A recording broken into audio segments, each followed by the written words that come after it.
মাথার ভিতরে রেখা আলেমদের রক্তের উপরে ফেলা দিয়া 16 বছর গুলি চালাইছো। 4 দলীয় না 14 দলীয় জোট করেছিল। সেই জোটের মাঝে জাকের পার্টি একটা জোট ছিল, কথা ঠিক করে নি। তারা বলে যে বাবার দরবারে মুরিদ হয়ে নামাজ রোজা লাগে না, পানির তলে জলে বাতি আগুনে বাতাসে নিবে না। মুফতি আনসারুল্লাহ সাহেব বলেছে এখানে হাজার নাজের কিয়ামের কথা বলতে, মিলাদুন নবী বলতে এবং সিরাতুন নবী বলতে। আসলে বিষয়গুলি আমাদের জানা দরকার যে মিলাদুন নবী কাকে বলা হয়, সিরাতুন নবী কাকে বলা হয়। আমি তাড়াতাড়ি বলতেছি। মুফতি সাহেব বলেছে যে মিলাদুন নবী হচ্ছে নবীর জন্ম নিয়ে শুধু কথা বলা, এটাকে মিলাদুন নবী বলা হয়।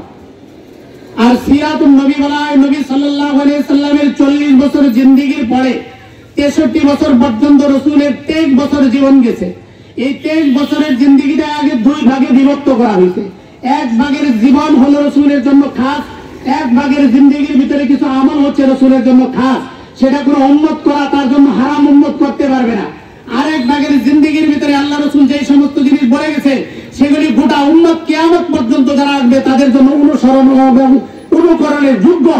এই যে দ্বিতীয় যে বিষয়টা যে কিয়ামত পর্যন্ত যত মানুষ আসবে পৃথিবীর জমিনে তারা অনুসরণ অনুকরণ করবে, এটাকে বলা হয় সিরাতুন নবী সাল্লাল্লাহু আলাইহি ওয়াসাল্লাম।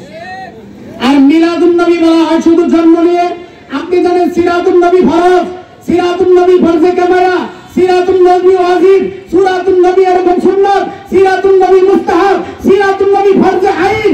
কিন্তু মিলাদুন নবী কোনো ফরজে আইন না, এটা ফরজে কিফায়া নয়, ওয়াজিব নয়, সুন্নাত নয়, বরং মুতাআক্কিরিন উলামায়ে কেরাম সর্বশেষ একটা কথা বলছে যে সিরাতুন নবী মাত্র একটা মুস্তাহাব বিষয়। কথা ঠিক তবে ঠিক বলেন। আজকে আমরা মুস্তাহাবকে নিয়ে দৌড় পাচ্ছি, অথচ আমাদের কাছে নামাজ নাই, আমাদের কাছে রোজা নাই। তারা বলে যে বাবার দরবারে মুরিদ হয়ে নামাজ রোজা লাগে না, পানির তলে জলে বাতি আগুনে বাতাসে নিবে না, বাবার দরবারে মুরিদ হইলে নামাজ রোজা লাগে না। এই শক্তি তোমরা কোথা থেকে পেয়েছে? বিগত দিন দেখো 16 বছর তোমরা গদি চালাইছো, উলামায়ে কেরামের টুপিকে মাথার ভিতরে রেখা আলেমদের রক্তের উপরে ফেলা দিয়া 16 বছর গদি চালাইছো। 4 দলীয় না 14 দলীয় জোট করেছিল। সেই জোটের মাঝে জাকের পার্টি একটা জোট ছিল, কথা ঠিক করে নি। সেই জাকের পার্টির মদত দিয়ে তোমরা 2 বছর ধরে নকলার ভিতরে কি করতেছ? মিলাদুন নবীর আলোচনা করতেছ। ওই সত্যবাদের করতে হবে না।